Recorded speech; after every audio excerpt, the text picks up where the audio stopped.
કુવાડા પ્રાથમિક શાળાનો 74મો સ્થાપના દિવસ અને વિદાય સમારંભ યોજાયો। વાવથરા જિલ્લાના લાખણી તાલુકાની કુવાડા પ્રાથમિક શાળા ખાતે શાળાનો 74મો સ્થાપના દિવસ અને શિક્ષક હિતેશભાઈ બી પટેલનો વિદાય સમારંભ ખૂબ જ ઉત્સાહપૂર્ણ અને ભાવભાની માહોલમાં ઉજવાયો હતો। કાર્યક્રમની શરૂઆત શાબ્દિક સ્વાગત અને દીપ પ્રાગટ્ય દ્વારા કરાઈ હતી। આ પ્રસંગે ઉપસ્થિત મહાનુભાવોનું સ્વાગત ગીત દ્વારા અભિવાદન કરવામાં આવ્યું હતું। શાળાના સ્થાપના દિન 5/2/1952ની યાદમાં આયોજિત આ કાર્યક્રમમાં ગામના આગેવાનો અને શિક્ષણ જગતના મહાનુભાવો મોટી સંખ્યામાં ઉપસ્થિત રહ્યા હતા। વિદાય લઈ રહેલા હિતેશભાઈ ભાઈલાલભાઈ પટેલ તેમજ કાર્યક્રમમાં ઉપસ્થિત મુખ્ય મહેમાન વિનયભાઈ જોશી બીઆરસી લાખણીનું શાળા પરિવાર અને ગ્રામજનો દ્વારા સાલ ઓઢાડી પાઘડી પહેરાવીને સન્માન કરાયું હતું।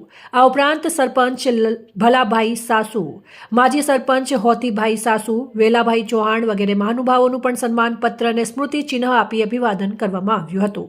આ પ્રસંગે લવાણા પેક સેન્ટરના આચાર્ય દશરથભાઈ વાઘેલા, સીઆરસી થાવર અર્જણભાઈ ચૌહાણ, કાનપુર પ્રાથમિક શાળાના આચાર્ય લક્ષ્મણભાઈ, કુવાડા પ્રાથમિક શાળાના આચાર્ય સુભાભાઈ ગટાડ તેમજ આજુબાજુની શાળાના શિક્ષકો, ભાઈઓ બહેનો અને કુવાડા ગામના સમસ્ત ગ્રામજનોએ હાજર રહીને કાર્યક્રમને દીપાવ્યું હતું। આ કાર્યક્રમના અંતે ઉપસ્થિત સૌએ વિદાય લેતા શિક્ષકના ઉજ્જવળ ભવિષ્યની કામના કરી હતી અને શાળાની પ્રગતિને બિરદાવી હતી। અહેવાલ ધારસી પરમાર, અજોડ આવાજ, વાવથરાદ।